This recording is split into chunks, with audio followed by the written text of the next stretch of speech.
Hi, everyone, and welcome in. I am Linda. And I am John, and we are so excited you're here with us today. We really are. But hey, before we dive into all the amazing details today, we actually have a really small favor to ask you. Yeah, just a tiny one. If you want to support us, and keep improving your English every single week, please hit that subscribe button right now. It really, really helps our channel grow, and it means the world to us. So thank you for doing that. Absolutely. Thank you. So let's get right into it. Summer of 2026. Oh, wow. I mean, it is going to be absolutely massive. We are talking about 48 teams. 48. That is just a staggering number of matches. Right. 104 matches played across 3 huge countries, Canada, Mexico, and the United States. It's going to completely take over the world for a month. Football or, soccer, depending on where you are. It's just this universal language. It really is. And the thing is, when the World Cup happens, suddenly every single person you meet is an absolute expert on tactics. Right? Oh, suddenly everyone knows exactly what the manager did wrong. Exactly. So our mission today, for you listening, is to give you the natural, clear, and really confident English vocabulary you need to join in those conversations. Yeah, because we want you to move past just saying, wow, nice goal. Right. We want you chatting at work or, in a cafe or online and sounding totally natural. So let's start at the very beginning, the pre-match hype. The heist is the best part. But how do you actually start that conversation? Well, you don't want to sound like a textbook, right? You wouldn't say, "Greetings, did you observe the sporting event?" Please don't say that. No. Yeah. You ask something simple, like, did you watch the match? Or maybe, who are you supporting? Or which team do you want to win? And if someone asks you that, a really great natural response is, I caught the second half. Oh, I love that phrase, caught the second half. Yeah, it means you didn't watch the whole thing from the beginning. You just managed to see the end. And notice the pronunciation there for our learners. It's not caught the second half. Yeah. It all links together. Right, the words kind of melt into each other. Caught the... Exactly. And you can also just use really simple adjectives if you didn't see much, like, oh, it was a tough match, or it was a close game. Close game is a great one. It just means both teams were, playing at a very similar level. Nobody was dominating. But before the game even starts, before what we call the kickoff. Which is the exact moment the referee blows the whistle to start the match, right? Before that kickoff, everyone is obsessing over the lineup. Oh, the lineup. The list of the starting 11 players. Yeah, and managers love to play games with this. They want to surprise the fans, and they want to surprise the other team. I will admit, I am totally that person. Like an hour before kickoff, I am frantically refreshing my phone, just staring at the lineup. You're obsessed. I am. I'm trying to figure out the tactics before they even step onto the grass. See, I think you're crazy for that. I mean, sure, it's fun to look at, but the lineup doesn't actually matter if the players don't perform on the pitch. You can have the best lineup in the world, but if they have a bad day, they lose. Okay, fair point. But that's exactly what creates the best thing in all of sports, the upset. The upset. Yes, let's talk about that. So an upset is when a weaker team, the underdog, actually beats the favorites. The favorites are the team everyone expects to win. Right, the powerhouse teams. Imagine, right? Imagine this massive hypothetical scenario in 2026. You have a tiny nation, a country with a population smaller than the stadium they're playing in. Right. And they're playing Argentina or France, the absolute giants. And somehow this tiny team wins. It's pure magic. It is. It's why fans globally just fall in love with underdogs. Okay, so the whistle blows, the game starts. We have to know how to describe the flow of the game, right? The geography of the pitch. Yeah, and this usually comes down to a big contrast in styles. You hear people talk about possession a lot. Oh, right. Possession is when one team is just controlling the ball for a really long time, passing it around. And the opposite of that is the counterattack. Yes. When a team defends really deep near their own goal, they win the ball back, and suddenly, bam, they attack with just incredible speed. See, I strongly believe that possession football can be so boring to watch. Wait, really? You think so? Oh, absolutely. Just passing the ball in a circle for 80 minutes. I mean, give me a lightning-fast counterattack any day. That sudden burst of speed is the true thrill of the game. Okay, I totally have to challenge you on that. Bring it on. There is an absolute tactical beauty to controlling the midfield. The midfield being that middle area connecting the defense and the attack. Right? Exactly. When a team controls that space, they're dictating the entire rhythm of the game. It's like watching a chess match. Okay, I guess it's a chess match. But the problem with possession is that holding the ball does not always mean you are succeeding. That is very true. And that leads to a great phrase for our listeners: giving the ball away. Oh, you hear fans screaming that all the time. Yeah, it means losing the ball through, a really careless pass. It is the perfect phrase to use when you are frustrated watching your team. We keep giving the ball away. And when they give it away, the whole feeling in the stadium changes. The atmosphere shifts. How would you describe that atmosphere? Well, if it's a great game, you'd say the atmosphere is electric. Electric, that's a great word. You can just feel the energy. But then if the away team starts attacking and looking dangerous, what happens? The crowd goes quiet. The worst feeling, just total silence. But when the home team is doing well, you say the fans are behind the team, meaning they are supporting them so strongly. And when they score, the stadium erupts. It erupts. Like a volcano, just a massive sudden explosion of cheering. Which perfectly brings us to the most important part of the pitch, the area right in front of the net. The heroes and the heartbreaks. Yes, describing the players and the goals. So when a game is 0-0 and someone finally scores, we say they are taking the lead. Right, but what if the other team scores next to make it 1-1? That is called finding the equalizer. The equalizer. It makes the score equal or level again. And this is a vital difference for learners. An equalizer ties the game. But if the score is 1-1 and you score again to make it 2-1, that is the go-ahead goal or the winning goal. Exactly, not an equalizer. So let's talk about how to actually compliment these players in natural English. You wouldn't just say the attacker is very good. No, you'd say the striker is looking sharp. Sharp, like a knife. It means they are focused, quick, dangerous. And for a midfielder, we often say they control the tempo. The tempo being the speed and the rhythm of the game. Right. Now, what about the defense? For a defender, you want to use a word like solid. Or you can say they are well organized at the back. At the back, just meaning in the defensive positions. Yeah, and the captain. You want a captain who stays calm under pressure. And finally, the goalie, or the goalkeeper. If they're making amazing saves, you say they are keeping the team in the match. I love that phrase. It really paints a picture. It does. But we have to talk about the dark side of this, the agonizing misses. Oh, the near misses. It hurts just to think about it. When a striker gets a perfect pass right in front of the goal and they completely mess it up. You would say, he should score there, or what a wasted chance. And the absolute worst is when the ball hits the post. It is so close. You literally start celebrating, and then clang. You know, it is exactly like the lottery. Ow. Think about it. Hitting the post is like playing the lottery and getting 5 out of the 6 numbers right. Oh, wow. Mathematically, you get 0 reward. But because you were so incredibly close, it is absolutely devastating. It hurts way more than if you just completely missed all the numbers. That is such a good analogy. You were right there. Yeah, and when a player tries so hard but just can't get that goal, you might hear English speakers say, he put in a big shift. Puts in a big shift. That's a great idiom. It just means they worked extremely hard. Right. It's a fantastic phrase for intermediate or advanced learners.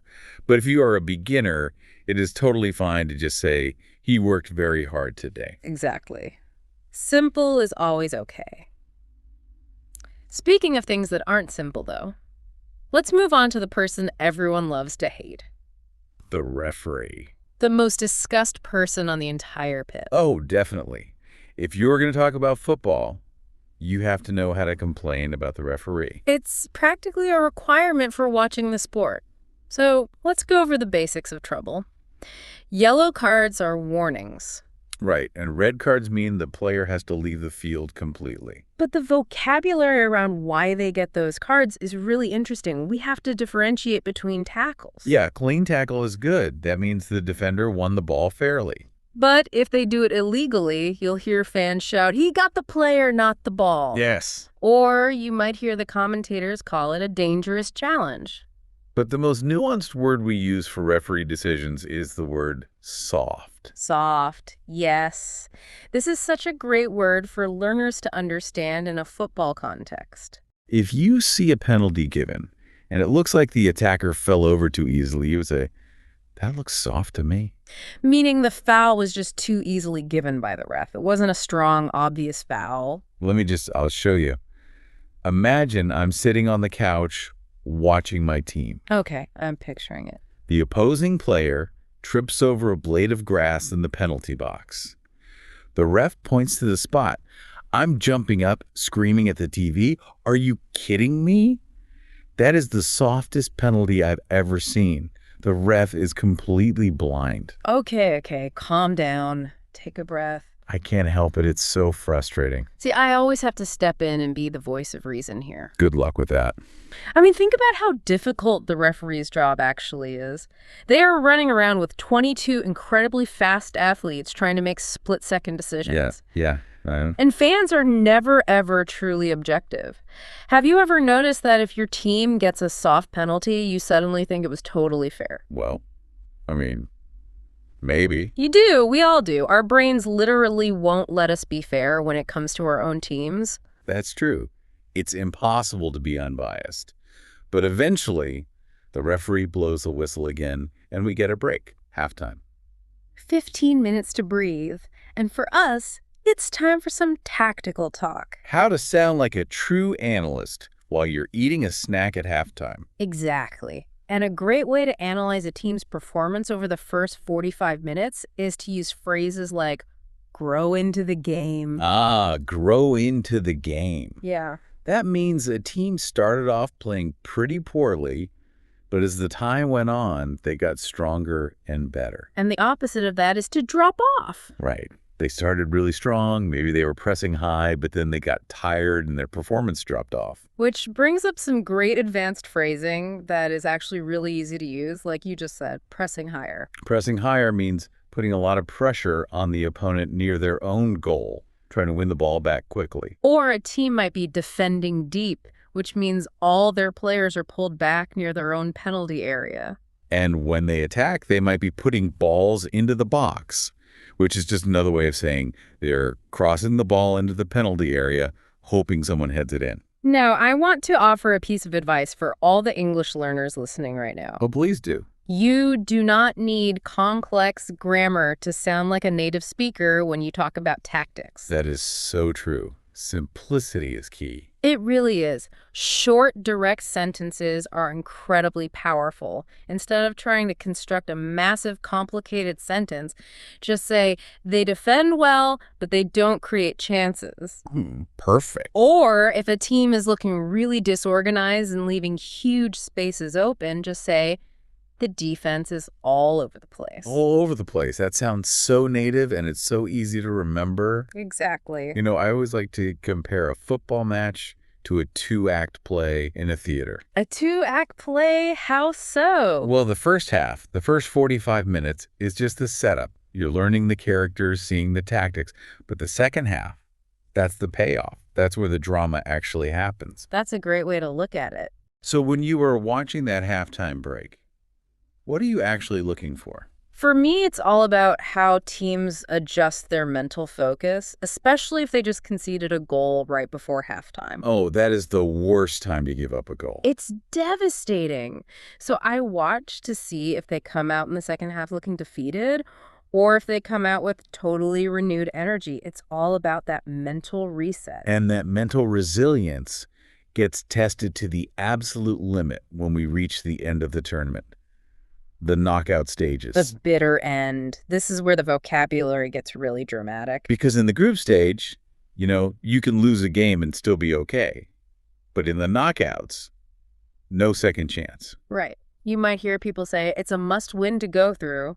If you lose, they are out. They go home. And this creates a situation where a team might find themselves chasing the game. Chasing the game. That is, when a team is losing, there isn't much time left, and they start taking massive, massive risks to try and score. They abandon all their careful tactics and just throw everyone forward. Yeah. It is pure chaos. But sometimes that chaos works. The game ends in a tie, and then we enter the overtime drama.